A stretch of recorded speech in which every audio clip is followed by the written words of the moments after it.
লম্বা কথা সংক্ষিপ্ত করলাম। ৩৬ বছর পরে শেখ ফরিদ রহমতুল্লাহ আলাইহি বলেন যে কিরে, ৩৬টা বছর তো কাটাইলাম, জীবন যৌবন সব শেষ করলাম, আল্লাহ আল্লাহ কইরা কিছু পাইছি কিনা। উপরের দিকে তাকায় দেয় কয়েকটা কবুতর ডালের মধ্যে বসে রইছে, বা কয়েকটা পাখি ডালের মধ্যে বসে রইছে। শেখ ফরিদ কই কুম বিইজনিল্লাহ, আল্লাহর হুকুমে মইরা যা। বলতে দেরি, পাখিগুলান জমিনের মধ্যে পইরা পাখাগুলা নাড়াইতে নাড়াইতে মরতে দেরি হয় নাই। শেখ ফরিদ কয় আল্লাহর হুকুমে জিন্দা হইয়া যা। পাখিগুলান আবার জিন্দা হইয়া পাখা ডানা উড়াইয়া জঙ্গলের ভিতরে চলে গেছে। শেখ ফরিদ কয় না, কিছু তুলে পাইছি।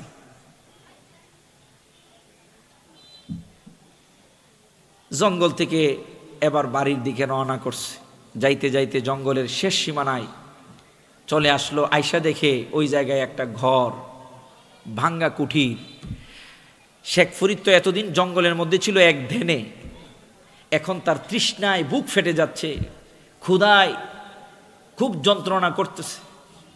শেখ ফরিদ চিন্তা করলো একটা বাড়ি যখন পাইছি দেখি কিছু পাওয়া যায় কিনা। তো বাড়ির বাহিরে দাঁড়ায় রয়েছে। শেখ ফরিদ অনুভব করতে পারতেছে ঘরের ভিতরে কেউ নড়াচড়া করে, কারণ আমাদের ঘরের মতো এরকম বিল্ডিং ঘর না। তো আমি যেই ঘরে বসছিলাম, এসি বিল্ডিং, দরজা দরজা লাগাইলে বাইরে বুমবিং মারলেও আওয়াজ হইব না, কথা কর ঠিক কিনা। আর আগের ঘর তো ছিল সনের ঘর, কাঠের কোন রকম দিয়ে ঘর বানাইছে। শেখ ফরিদ দূর থেকে বুঝতে পারতেছে ঘরের মধ্যে কেউ হাঁটাহাঁটি করতেছে। ডাক দিয়ে বলতেছে ঘরে কেউ আছেন? আমি শেখ ফরিদ, তৃষ্ণায় বুকটা ফেটে যাচ্ছে, একটু পানি দিবেন, একটু পানি পান করাবেন। ঘরের ভিতর থেকে কোনো আওয়াজ নাই। আবার ডাক দিছে, কোনো আওয়াজ নাই। তৃতীয়বার শেখ ফরিদ একটু রাগের সুরেই বলে আমি তো দেখতেছি ঘরের মধ্যে কেউ আছে, আমি একজন মুসাফির মানুষ, তৃষ্ণার্ত মানুষ, একটু পানি দিলে কি হয়। তখন ঘরের ভিতর থেকে যিনি আসেন, যখন রাগের কণ্ঠে বলছে, উনি ছোট্ট কণ্ঠে বলতেছে শেখ ফরিদ, এটা জঙ্গলে পাখি মারা না, এটা একটা ভদ্রলোকের বাড়ি। সুবহানাল্লাহ। শেখ ফরিদ আশ্চর্য হয়ে গেল। জঙ্গলের ভিতর প্রায় কয়েক মাইল দূরে আমি পাখি মারলাম, জঙ্গলের ভিতরে ওই জায়গায় তো কেউ ছিল না। আমি কয়েক মাইল দূরে জঙ্গলের বাহিরে আসলাম, এই বাহিরের মধ্যে মহিলা কেমনে খবর পাইল ও পুরুষ না মহিলা। শেখ ফরিদ এবার গাছের নিচে বৈশা গেছে যে এই খবর না জানা পর্যন্ত আমি যাব না। আস্তে আস্তে পশ্চিম দিগন্তে সূর্যটা ডুবে যাচ্ছে, সন্ধ্যা হয়ে গেল। শেখ ফরিদ তাকায় দেখে একজন বৃদ্ধ মানুষ লাকড়ির একটা বোঝা নিয়ে বাড়ির মধ্যে ঢুকতেছে। শেখ ফরিদ সালাম দিয়ে কয় বাবা, আমি একজন মুসাফির, রাত্র হয়ে গেল, যদি আপনার বাসার মেহমান বানান আমি বড় কৃতজ্ঞ হব। শেখ ফরিদ এই কথা বলার পরে আরবের মানুষ মেহমানদেরকে বড় মর্যাদা দেয়। কষ্ট হইতেছে বাবা, ওয়াজ প্রায় ফিনিশিং, চিন্তা করেন না। শেখ ফরিদ ডাক দিয়ে বলে বাবারে, আমার একটু মেহমানদারির জন্য দিবেননি, মেহমান করে রাখবেননি। বৃদ্ধ মানুষ বলে বাবারে, আমার ঘরে তেমন কোনো খাবার দাবার নাই, আমি লাকড়ি জঙ্গল থেকে আনলাম, সকাল যখন হবে আমি বাজারে নিয়ে লাকড়ির বোঝা বিক্রি করব, কিছু যদি পাই আমি বাজার থেকে কিনে এনে আমি সহ তুমি সহ আমরা খাবো। শেখ ফরিদ কই আমার খাওয়ার প্রয়োজন নাই, শুধু আপনার বাড়ির মেহমান বানাইলেই হবে। তার তো উদ্দেশ্য আরেকটা, কথা কয় না জি জি, তার ভিতরে তো উদ্দেশ্য মনে মনে আরেকটা। বৃদ্ধ বলে চলো আমার বাড়িতে যাবে। বৃদ্ধর বাড়িতে নিয়ে গেল। শেখ ফরিদকে থাকার জন্য বাড়ির বারান্দায় জায়গা দিয়ে দিল। শেখ ফরিদ বাড়ির বারান্দার মধ্যে এবার বৃদ্ধ কাপড় চোপড় পাল্টাইয়া শরীরটা মইসা গোসল টুসল করে এবার শেখ ফরিদের কাছে এসে কথা বলা শুরু করলো। শেখ ফরিদ তো তার একটাই ধ্যান, একটাই চিন্তা। শেখ ফরিদ কথা বলার ফাঁকি দিয়ে ওই বৃদ্ধকে ডাক দিয়ে বলে বাবা, এই বাড়িতে কি আপনি একাই থাকেন কিনা? বৃদ্ধ কই, না না বাবা, আমার একটা বিধবা মেয়ে বাড়ির মধ্যে থাকে। মা বোনেরা গো, আপনাদের জন্য এই আলোচনাটা বড় গুরুত্বপূর্ণ আলোচনা, একটু মনোযোগ দিয়ে শুনেন। শেখ ফরিদ ডাক দিয়ে বলে, মা গো বাবা, এই বাড়িতে কি আপনি একাই থাকেন? লোকটা বলল, না না না, আমার একটা বিধবা মেয়ে আছে, স্বামী মারা গেছে। এবার শেখ ফরিদ তো তার কণ্ঠ শুনছে এবং ঠেডানিও খাইছে। এবার বৃদ্ধরে ডাক দিয়ে কই, বাবা, আপনার মেয়ে আছে, এর সম্পর্কে কি একটু আমারে বলবেন কিনা? এবার বৃদ্ধ ডাক দিয়ে কই, বাবারে, কি কোনো কিছু হয়েছে নাকি? তোমার সাথে আমার মেয়ে কি খারাপ আচরণ করছে? না না না, আমি খারাপ আচরণ আপনার মেয়ের কাছ থেকে পাই নাই, তবে আপনার মেয়ে সম্পর্কে আপনার কাছে একটু জানতে চাচ্ছি। শেখ ফরিদ যখন এই কথা বলল, বৃদ্ধ লোকটা বলে, বাবারে, আমার মেয়ে বড় ভাগ্যবতী একটা মেয়ে। শেখ ফরিদের আরো আগ্রহ বেড়ে গেল, কি এমন ভাগ্যবতী এই মেয়ে? এবার বৃদ্ধ ডাক দিয়ে বলি, বাবারে, আমার এই মেয়েটার স্বামী আমার মতোই জঙ্গল থেকে কাঠ কেটে কেটে এনে বাজারে বিক্রি করতো, একজন কাঠুরিয়া ছিল। জোয়ান টকবকে যুবক, হঠাৎ করে অসুস্থ হয়ে গেল, প্রচন্ড জ্বর তার গায়ের মধ্যে আসলো। আমার ওই মেয়ের জামাতা ঘরের মধ্যে শুয়ে পড়ল, নড়াচড়া করতে পারে না, শক্তি তার শরীরে নাই। আমার মেয়েটা তার শরীর টিপে দিত, গামছা ভিজায়া তার শরীরটা মুছে দিত, তার পাশে রাত দিন বসা থাকতো। এত সেবা যত্ন ওই মেয়েটা তার স্বামীকে করেছে। স্বামীটা আল্লাহর কাছে ওই অসুস্থ অবস্থায় দোয়া করে বলে, আল্লাহ গো, আমি আমার স্ত্রীর সেবা শুশ্রূষায় এত খুশি, তার উপরে হলাম, রব্বুল আলামিন তুমি তার উপরে খুশি হয়ে যাও। আমার ওই কাঠুরিয়া জামাই আমার মেয়ের জন্য যখন দোয়া করলো, এর কিছুক্ষণ পরে আমার মেয়ের জামাতা মারা গেল। আশ্চর্যের বিষয় হলো, আমার মেয়ের সামনে 1 মাইল দূর, পিছনে 1 মাইল দূর, ডাইনে 1 মাইল দূর, বামে 1 মাইল দূর, উপরে 1 মাইল দূর, মাটির নিচে 1 মাইল দূর। সে চক্ষু বন্ধ করলেই দেখে দেখে বলে দিতে পারে। শুধু তাই নয়, আমার মেয়ে ঘরের মধ্যে থাকে, কোনোদিন পর্দার বাহিরে যায় না। স্বামী দোয়া করার কারণে আমার আল্লাহ আমার মেয়েকে এত বড় নিয়ামত দান করেছে। আমার আল্লাহ রাব্বুল আলামিন আমাদের ঘরে যখন কোনো খাবার থাকে না, বেমৌসুমি ফল আমার ঘরের মধ্যে আমার আল্লাহ পাঠায়া দেয়। জবানটা খুলে কন্যা সুবহানাল্লাহ। ওই মহিলা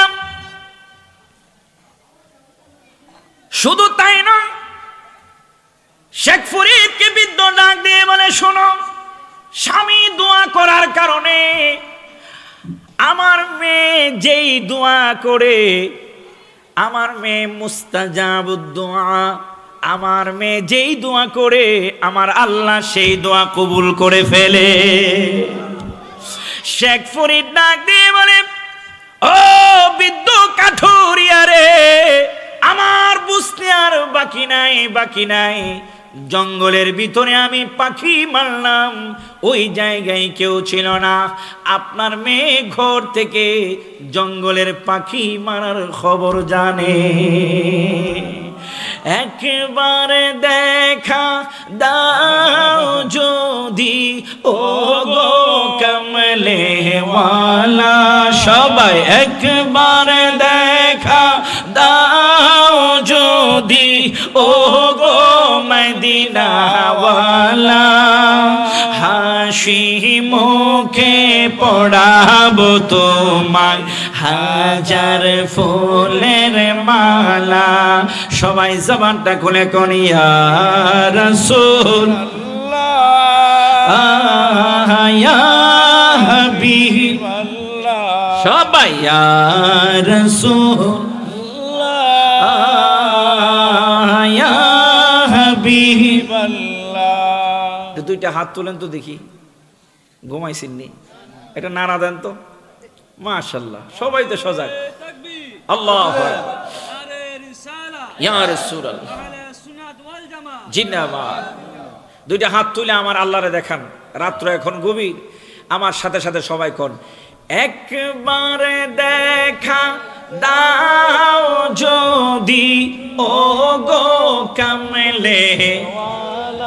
সবাই একবারে দেখা দাও যদি ও গো কামলে। হাসি মুখে পড়াবো তোমায় হাজার ফুলের মালা। এবার হাতটা নাড়ায় করি ইয়া রাসূল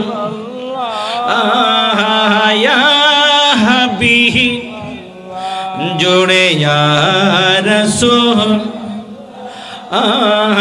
ইয়া হাবিব। হাত নামান গোলাপ নিলাম, গাঁদা নিলাম, নিলাম রজনীগন্ধা। মনের সুখে মালা গাঁথিলাম সকাল থেকে সন্ধ্যা। একবার দেখা দাও যদি ও গো কামলে। সবাই একবার দেখা যদি ও গো মদিনা। হাসি মুখে পড়াবো তোমায় হাজার ফুলের। সবাই ইয়া রাসূল ইয়া হাবিব। সবাই জবানটা খুলে কোন মারহাবা। মাশাআল্লাহ। এই তো রাত্র যে 12টা বাজছে এখন, কিন্তু রাত্র অনেক বড়। রাত্র যে 12টা বাজছে আপনাদেরকে সেই রকম মনে হচ্ছে না। আল্লাহ যেন সবাইকে কবুল করে, বলুন আমিন। আরো জোরে কোন আমিন। তো স্বামী রাজি খুশি থাকলে স্ত্রীর জন্য নিয়ামত আছে না নাই? এতক্ষণ স্ত্রীর ওয়াজ করলাম, জামাই গো তো একটু সোজা হওয়ার দরকার। এখন জামাইরা যদি করে পরকিয়া, জামাইরা যদি স্ত্রীর আড়ালে মোবাইলে কথা কয় অন্য নারীর সাথে, তো ওই স্ত্রী কি স্বামীর খেদমত করবো না ভিড়াইব? কথা কয় না। ফিরানি একটা মাড়িত পড়তো না। স্বামীটাও ওই রকম হতে হবে। কথা কন ঠিক কিনা? আওয়াজ দেখুন ঠিক কিনা?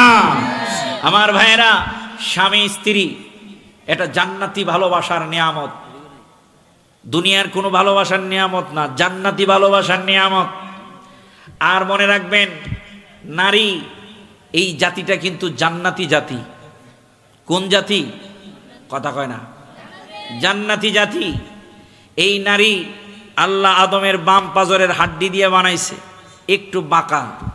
এদেরকে বেশি চাপাচাপি করলে ভেঙে যাওয়ার সম্ভাবনা আছে। তাদেরকে ভালোবাসা দিতে হবে। আল্লাহ যখন আদমকে জান্নাতে বানাইছে তখন আদমের ভাল লাগে না।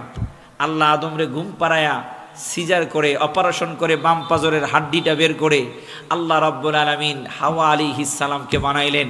ওই নারীরা হচ্ছে জান্নাতি ফুল। জোরে কোন সুবহানাল্লাহ। আরো জোরে কোন সুবহানাল্লাহ। ওই জান্নাতি নারীদেরকে আল্লাহ রাব্বুল আলামিন আমাদের জন্য দিয়ে দিছে। মারহাবা কোন। পৃথিবীর মধ্যে হযরতে শীশ আলাইহিস সালাম পর্যন্ত আল্লাহ রাব্বুল আলামিন নারীর সীমানা শেষ রাখলেন। শীশ আলাইহিস সালামের স্ত্রী নাই, মেয়ে তার ভাগ্যে রাখে নাই। আল্লাহ রাব্বুল আলামিন শীশ আলাইহিস সালামের জন্য জান্নাত থেকে একজন হুর এনে বিবাহের ব্যবস্থা করলেন। ওই হুর থেকে বংশ পরক্রমা আমার নবী পর্যন্ত এসেছে। জোরে কোন সুবহানাল্লাহ। আরো জোরে কোন না সুবহানাল্লাহ। তো এই নারী জান্নাতি ফুল। তাদেরকে ভালোবাসা দিবেন, আদর সোহাগ ভালোবাসা পাবেন। তাদের সাথে আপনারা বাঁকা হবেন, তারাও টেরা হয়ে থাকবো। এই জন্য তাদের ভালোবাসা পেতে হলে, তাদেরকে আপনার কন্ট্রোলে রাখতে হলে আপনার আমার ভালোবাসার দরকার আছে না নাই? আরো জোরে কোন আছে না নাই? আমার বন্ধু বাবারা ভাইয়েরা, বলতেছিলাম খাদিজাতুল কুবরার কথা। ওই খাদিজাতুল কুবরা আমার নবী রহমাতাল লিল আলামিন নবীর খেদমত করে নবীর পক্ষে থেকে দুনিয়ার জমিনেও নিয়ামত পেয়েছেন, জান্নাতের সর্বোচ্চ মাকাম তার জন্য আছে। কথা কোন ঠিক কিনা? আমি গত আজকে শনিবার, এই যে গত বুধবার গেল, এর আগের বুধবার গত 28 তারিখ আমি মক্কাতুল মুকাররমা থেকে বাংলাদেশে আসছি। গত 28 তারিখ, 26 তারিখ সকালবেলা আমি আমার হাজী সাহেবদেরকে নিয়ে হাঁটা জিয়ারায় বের হলাম। আমাদের আবুল কাশেম সাহেব থাকলে উনিও হাঁটা জিয়ারায় যায়, হাজীদেরকে নিয়ে হাঁটা জিয়ারায় গেলাম। যাওয়ার পরে জান্নাতুল মুআল্লায় মা খাদিজাতুল কুবরা রাদিয়াল্লাহু তাআলা আনহার কবরে গেলাম। যাওয়ার পরে এবার গিয়ে দেখি একটু ব্যতিক্রম, গ্লাস লাগাইছে, গ্লাস, মোটা গ্লাস, সামনে মোটা গ্লাস লাগাইছে। আমি ওই জায়গায় আমার সাথে যারা ছিলেন আরও লোক ছিল, আমরা প্রায় 20-25 জন হয়ে গেছি। মনের মতো কইরা একটা মিলাদ শরীফ পড়লাম, লম্বা সময়, মানে কিয়ামের কাসিদাই মনে পড়ছে 10টা। এরপরে মুস্তফা জানে রহমতের কাসিদা পড়ছি আরো 6-7টা, তাহলে কত সময় লাগছে। এরপরে এমন ফয়েজ বরকত হয়েছে, দোয়া যখন ধরছি 20-25 জন মানুষ যখন কান্না শুরু করছে, ওই জায়গাটার মধ্যে একটা মনে করেন হাউমাও হাউমাও শব্দ শুরু হয়ে গেল। জিয়ারতের পরে আমি একটু গ্লাসের কাছে গেলাম, দেখি যে কি পিলারগুলো আছে, পিলারগুলার পাশ দিয়ে তো রেলিং লাগাইছে, রেলিংয়ে গ্লাস লাগানোর ফাঁক দিয়ে একটু জায়গা ফাঁকা আছে। তো ওই জায়গা দিয়ে আমি একটু উকি দিলাম আর কি দেখার জন্য। হঠাৎ করে আমার নাকের মধ্যে এমন একটা ঘ্রাণ লাগলো, দুনিয়ার স্যান্ড আতরের মধ্যে এরকম ঘ্রাণ নাই। আমি সাথে সাথে আমার কয়েকজন পীর ভাইও ছিল, তাদেরকে ডাক দিলাম, এদিকে আসেন, এখানে নাকটা লাগান তো দেখি। উনিও যখন নাকটা লাগাইলো, ঠিক একই রকম ঘ্রাণ। তা আমগো তো বাঙালি, একজন যখন লাগাইছে সব ঘ্রাণ নেওয়া শুরু করছে। সবাই বলতেছে, হুজুর এইরকম ঘ্রাণ তো আর শুনি নাই, আমরা পাই নাই, একটা আশ্চর্য ঘ্রাণ। আমি বললাম, এটাই হচ্ছে জান্নাতের ঘ্রাণ। সুবহানাল্লাহ। ওই খাদিজাতুল কুবরা হেরা গুহায় জাবানে নূরে আমার নবী আপনার নবীর খেদমত করে শুধু নিয়ামতের ভাগীদার হয় নাই, তার কবর থেকে এখনো পর্যন্ত জান্নাতের